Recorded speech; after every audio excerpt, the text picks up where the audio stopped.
Thank you for joining us. Make sure you get all the latest updates on TV3 Ghana. We also do have the various handles for the subsidiaries. We have 3FM 92.7 on Facebook and the relevant handles on Twitter.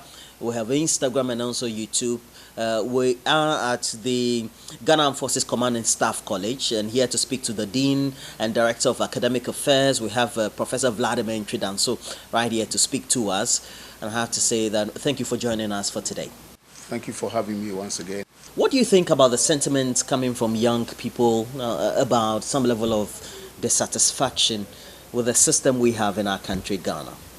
I personally suspect that there is a discord between Ghanaians generally and governance. My observation is that people believe that the government is like a god Theosis hanging somewhere, and you need always to go perhaps perform some rituals and get what you want. We still don't have the understanding that governance is me and everybody. And so we're always thinking that government must. And if it's not coming, then we go back and say government must, but it's not coming from time immemorial. People compare this country to the period of Nkrumah and now. No, there is a huge misunderstanding.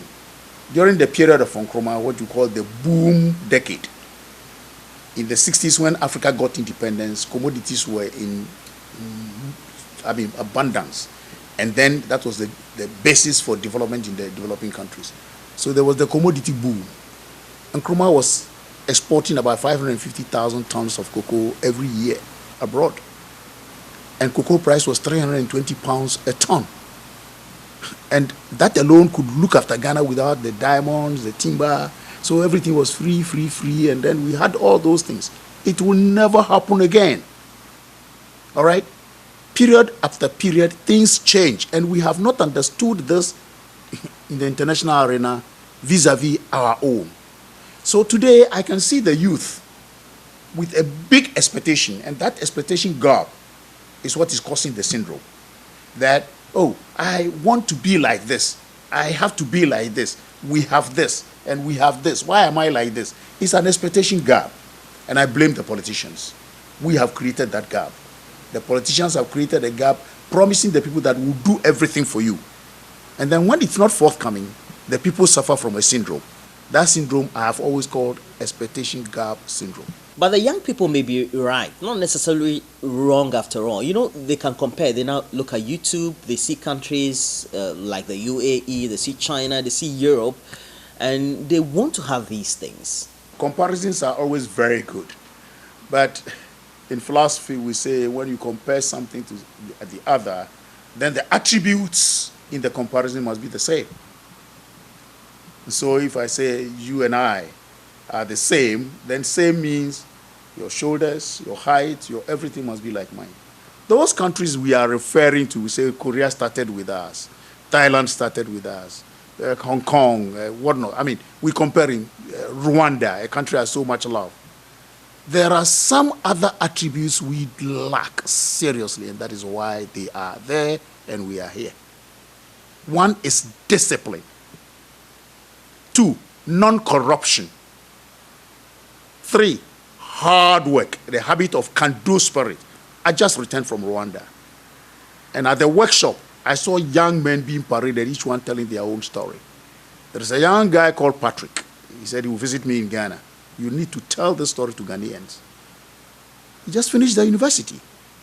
He didn't ask government for any job. He himself was able to find out that transport systems in Eastern Africa must have something.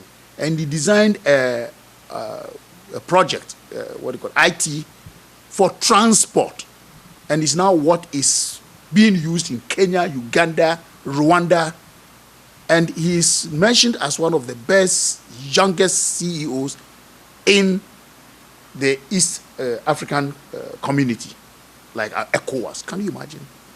Now, young boys whom we see in Ghana standing at one place, filling potholes and whatnots, right? Put themselves together as a company. And MCE, please, we And there are no potholes as such in Rwanda. But various things that the roads are very neat, smart. So they put themselves together instead of standing at one place with one spade and asking for money. They put themselves together. Government, what can you do for us? So in our part of our world, as I said, the neo-patrimony is too much.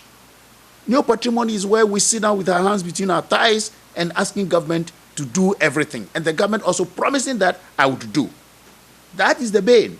The biggest mistake in our politics over here is that governments promise too much. Too much. Instead of laying the necessary foundation for everybody to find himself or herself in the political economy. And that's what is happening elsewhere. In Korea, in Thailand, and other places, nobody says that government gives employment to everybody.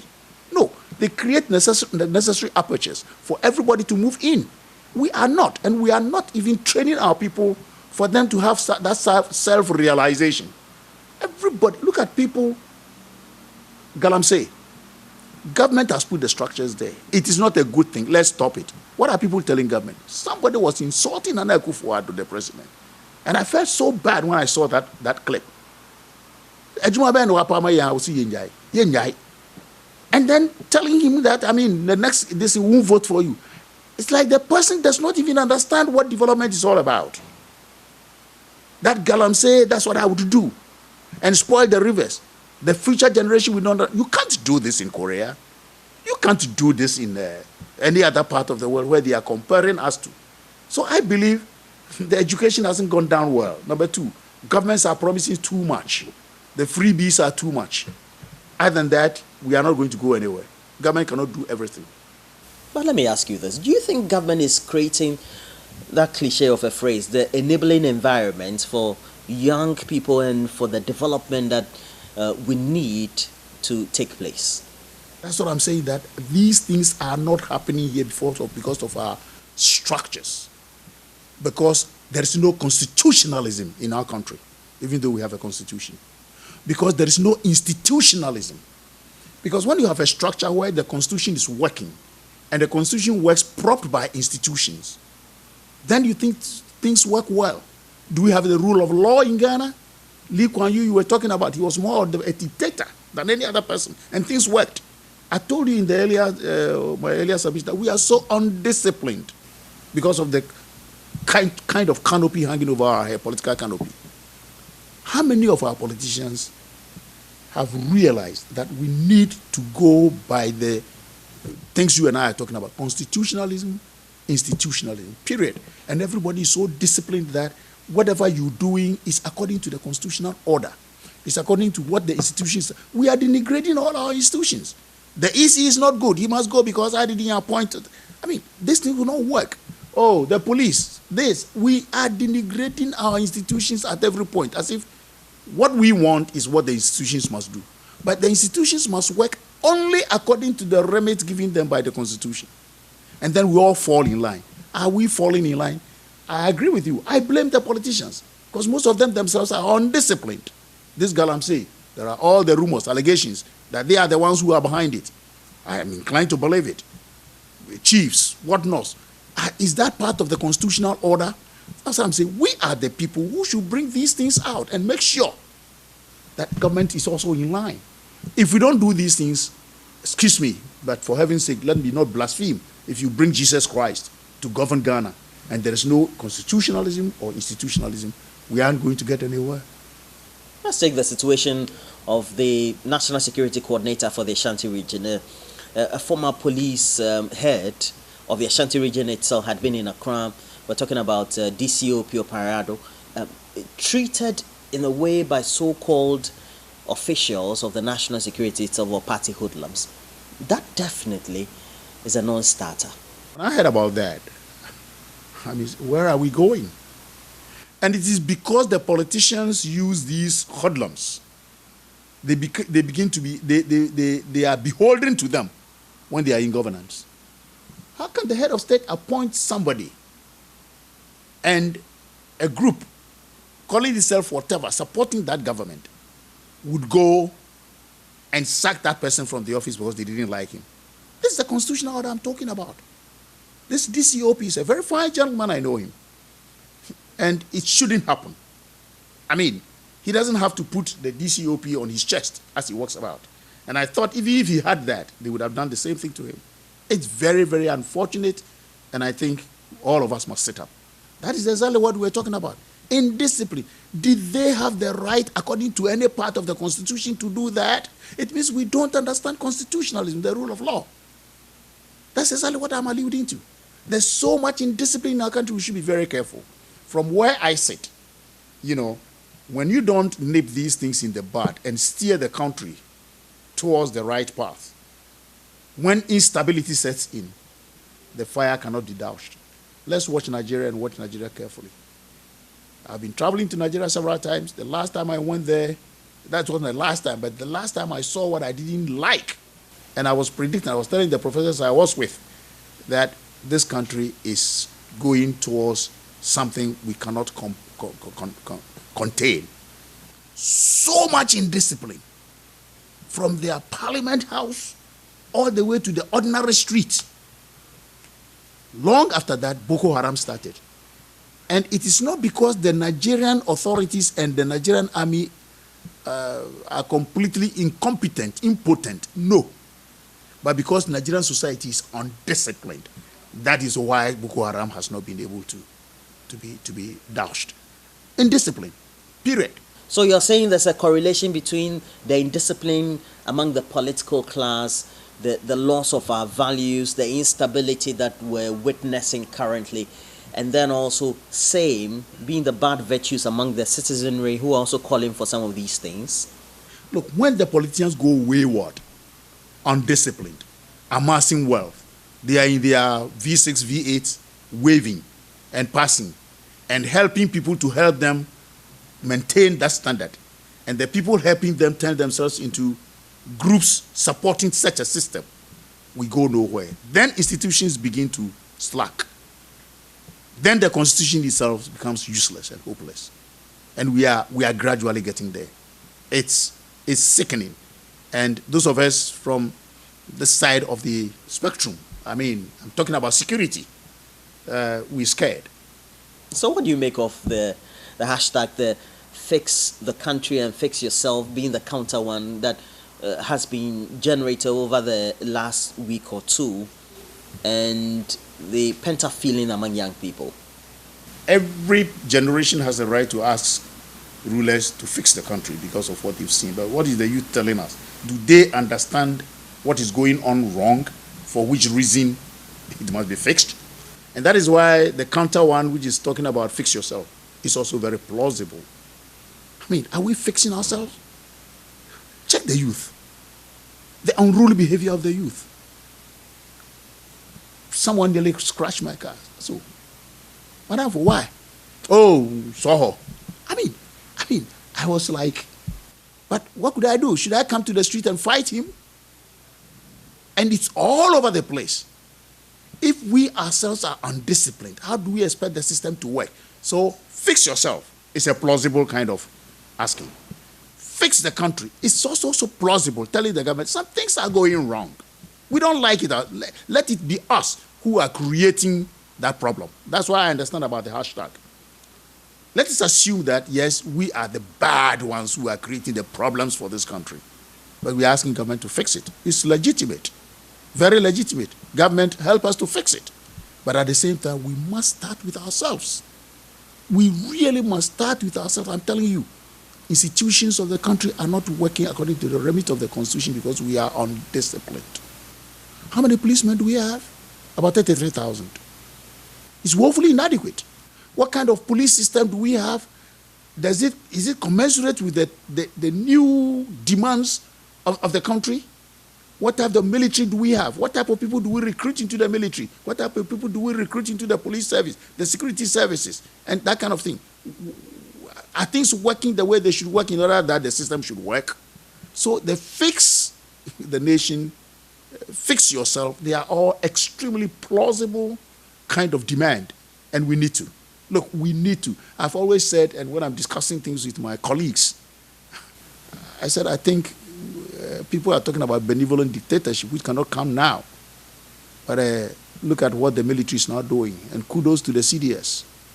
They're now using drones to detect where things are going. And right on the spot, right in your eyes, we've arrested you, but these are your equipment. Okay, fine. You won't get them anymore.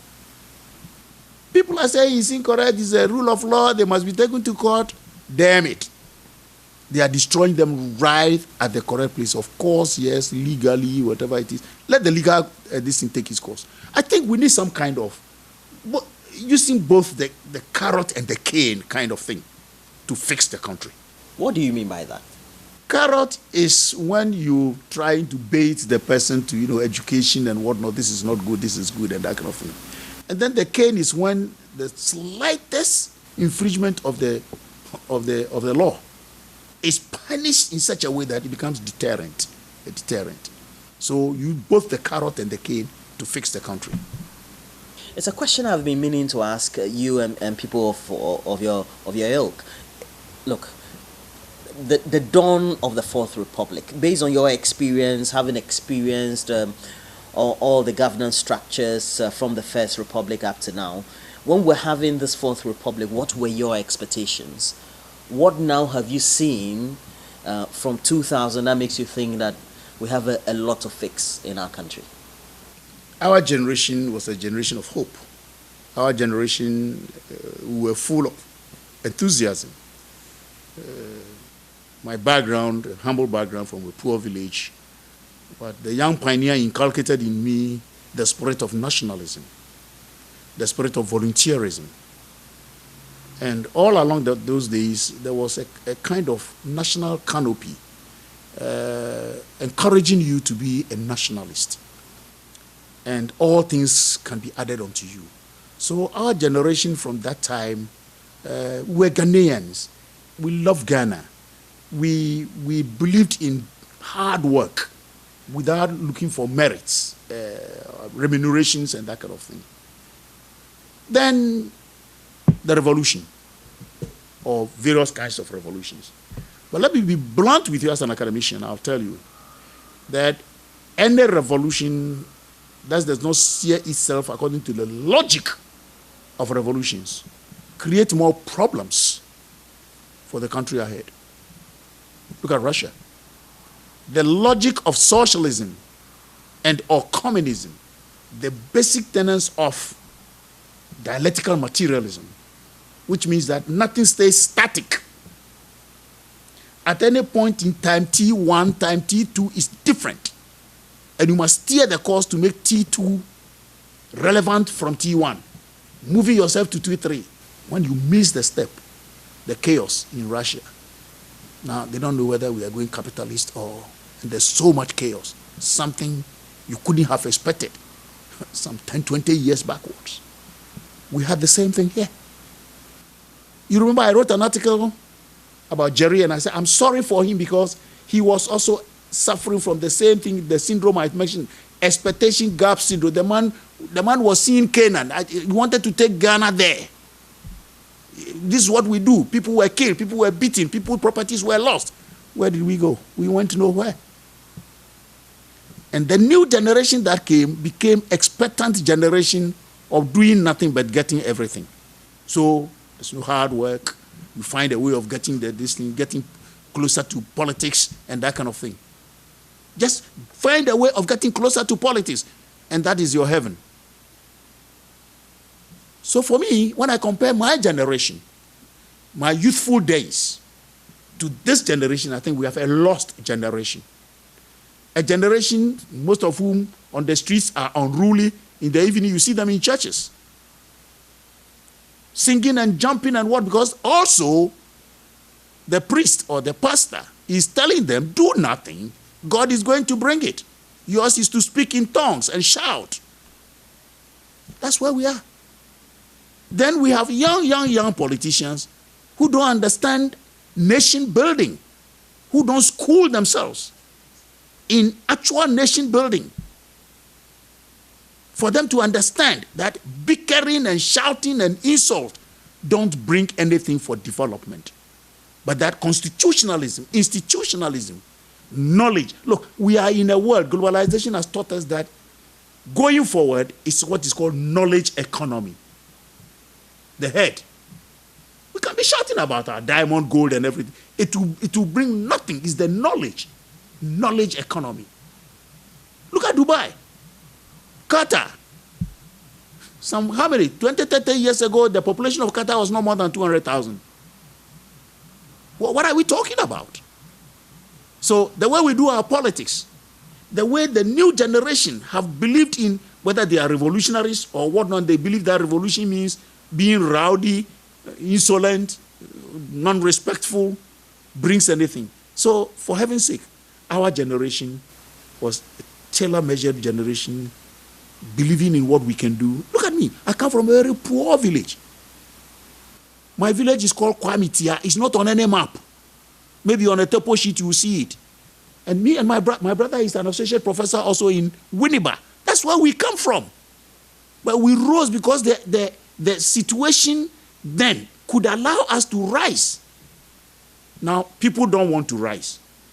Parents are rushing to buy examination questions for their wards. And pupils in school are insulting the president because the president didn't bring them questions. What a generation. What a generation.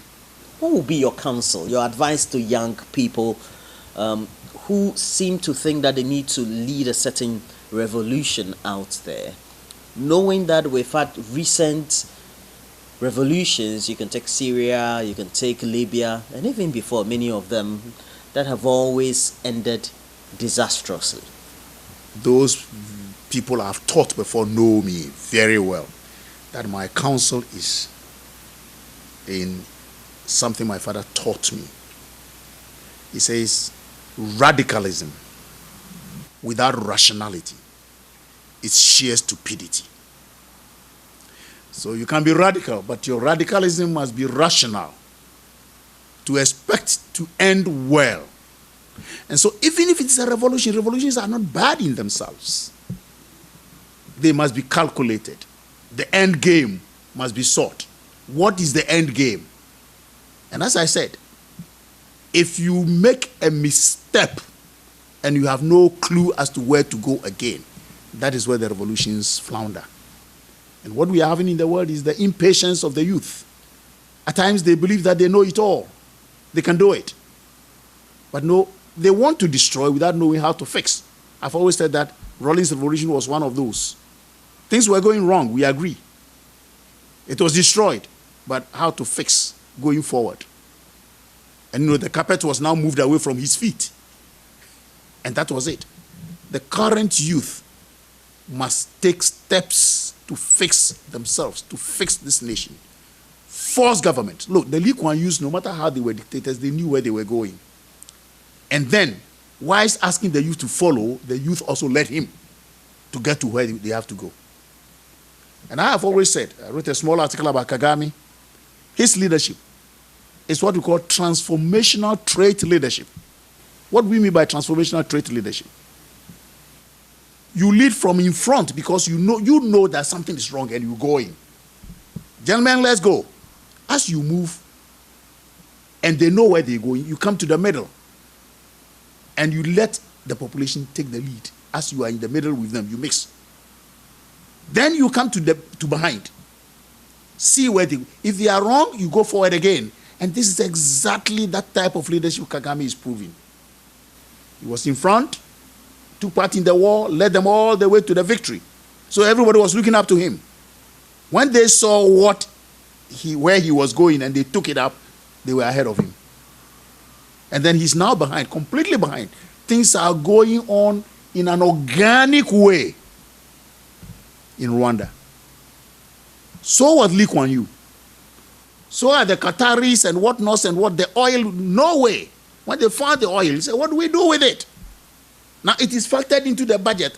How much does a household get out of our oil? And what do we do? So their human security is a completely different ball game. For example, all roads must have bicycle. So they find out how many roads don't have it. We have to fix it with oil money. Everybody must have a bicycle. How many people are in the country who can ride? How many people have bicycles, televisions? So their human security is not in terms of what the United Nations has told us, the seven, the typology, whatever. No. They have millions of what they have to supply to their population for the population to. And it's because the population tell them this is what the country needs. This is what. So the youth must themselves be knowledgeable about global affairs, one, national affairs, two, and then their own developmental affairs. How much of the youth know where they're going, where they want to go, who they want to be? Is there any impediment in their way? Government, please remove this impediment from my way. That's what we do. When I was the UTAC president, University Teachers Association of Ghana, some of my colleagues, demonstration, I swore I would never go on demonstration, and we never did. I would always come to Kwesi Botwe. He's a very good friend of ours, and he was in government. So why don't we use him? Kwesi, this. And then we'll discuss what we should do and what we should not do. We kept on like this throughout my 5-6 years of presidency. There was no demonstration. We got what we wanted and got even beyond that. That's what we should do. We want the things to be fixed. Do we fix ourselves? And we got it. Look, without boasting, we were asking for 67% increase in salary. Together with the late Amisata, I would go to them in their offices, because Mocho knows this is alive. And then we would discuss things. We got 102% increase in salary that time, if you remember. That's what you should do. We don't go confrontational and say, fix our salary, then demonstration on the street tomorrow and that.